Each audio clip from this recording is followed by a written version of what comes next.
Olá pessoal, vamos falar nesse vídeo da contagem de prazo, de acordo com a Lei 9784, que regula o processo administrativo federal. O prazo tem fundamental importância para que seja atingido o fim a que se destina o processo, evitando que a relação processual não se estenda por uma eternidade e não seja tão rápida a ponto de comprometer a precisão de seu desfecho. O ideal é que o processo resulte numa decisão juridicamente correta dentro do menor período de tempo possível. Daí a importância dos prazos, cuja função é de harmonizar tais objetivos.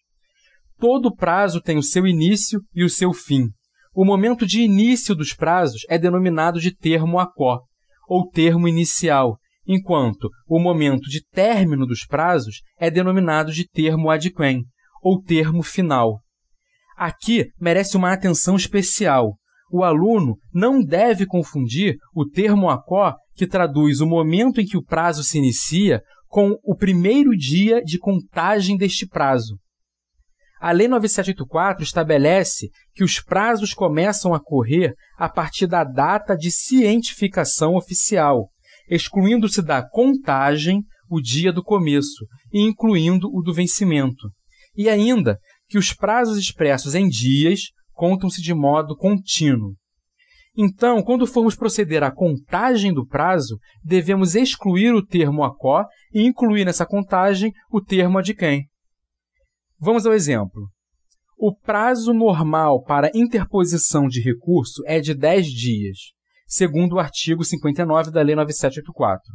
Supondo que um administrado tenha sido intimado de uma decisão no dia 4 de março de 2013.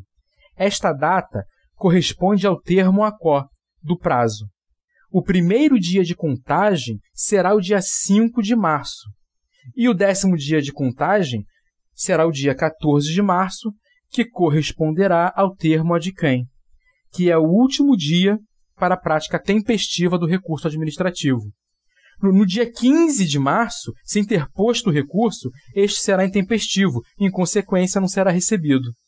A lei fala ainda o seguinte: considera-se prorrogado o prazo até o primeiro dia útil seguinte se o vencimento cair em dia em que não houver expediente ou este for encerrado antes da hora normal.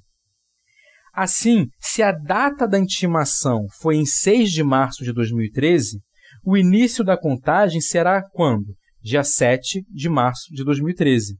E o 10º dia cairá no dia 16 de março de 2013, que é um sábado.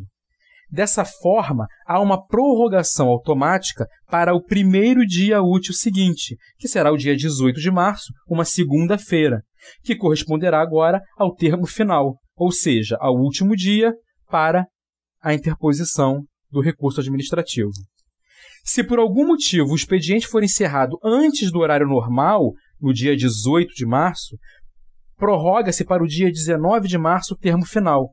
Poderá então o interessado interpor o recurso durante todo o horário de expediente do dia 19 de março. Agora, se o termo a quo for em 8 de março de 2013, o início da contagem será quando? Na segunda-feira, dia 11 de março, tendo como termo final o 10º dia de contagem, dia 20 de março de 2013. Além de expressos em dias, conforme vimos até agora, os prazos poderão ser expressos em meses e anos. Nestes casos, a Lei 9784 determina que deverão ser contados de data a data. Vejamos. Prazo de um mês. O termo inicial vai ser dia 15/8. Qual será o termo final? Dia 15/9. Observa que o prazo expira um mês depois, no dia de igual número do termo inicial. Era 15/8, termo final 15/9, prazo de um mês. Prazo de 3 meses, cujo termo inicial seja 7 de março. Termo final, dia 7 de junho. Prazo de um ano, termo inicial, dia 30 de março de 2012. Termo final, dia 30 de março de 2013. Prazo de 3 anos, inicial, 14 de abril de 2012. Termo final, 14 de abril de 2015. devemos ter atenção no seguinte: há diferença entre a contagem de prazo expresso em dias e expresso em meses. Vejamos. Um prazo expresso em dias, prazo de 30 dias, cujo termo inicial seja dia 15 de janeiro de 2013. O termo final será qual? Dia 14 de fevereiro de 2013. O critério utilizado foi qual? O que nós já vimos de contagem contínua dos dias, excluindo o termo ACO e incluindo o termo final. Agora, o prazo expresso em meses, um prazo de um mês, cujo termo inicial também é o dia 15 de janeiro de 2013. O seu termo final será qual? Dia 15 de fevereiro de 2013, e o critério foi qual? O de contagem de data a data, conforme estabelecido pela lei. Então, o termo final aqui vai ser dia 15/2, e não dia 14/2 de 2013, como visto agora acima, quando a contagem é de 30 dias. Então, há diferença quando o prazo for expresso em dias e em meses. Se o prazo for expresso em dias e o prazo for de 30 dias ou de 60 dias, não é a mesma coisa que um prazo expresso de um mês ou de 2 meses. Tá ok? Ainda tratando de prazos expressos em meses e anos, o aluno deve tomar cuidado na hipótese de não existir o dia equivalente àquele do início do prazo. A Lei 9784 estabelece que, nestes casos, o termo final será o último dia do mês. Vamos ao exemplo. Prazo de um mês, cujo termo inicial seja dia 31 de agosto. Como não existe dia 31 de setembro, o termo final vai ser qual? O último dia do mês, dia 30 de setembro. Prazo de um mês, cujo termo inicial seja dia 31 de janeiro. O termo final será qual? Dia 28 ou 29, se o ano for bissexto, de fevereiro, já que não existe o dia 31 de fevereiro. Agora, pessoal, atenção especial nisso aqui. Muitos confundem essa sistemática da Lei 9784 com o que é estabelecido pelo artigo 132, parágrafo 3º do Código Civil de 2002. De acordo com essa lei civil, o termo final se dará no dia imediato, se faltar exata correspondência.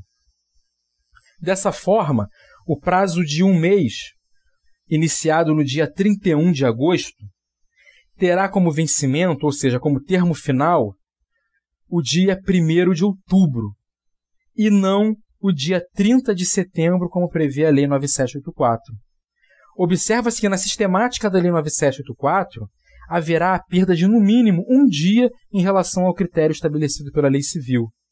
Tá ok? Então, atenção, tá? Quando estivermos lidando com matéria administrativa, processo administrativo federal, mas o processo que estiver regulado pela lei 9784, devemos contar conforme o seu critério, não confundir com o critério do Código Civil. Qual é o critério da 9784?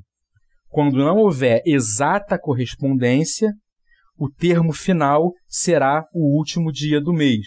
Então, termo inicial, dia 31/8, termo final, dia 30 de setembro, porque não existe dia 31 de setembro. Na lei civil iria para o quê? Para o dia 1º de outubro, mas não. Bom, meu nome é Rafael Vieira, espero ter ajudado, desejo a todos um ótimo estudo, um grande abraço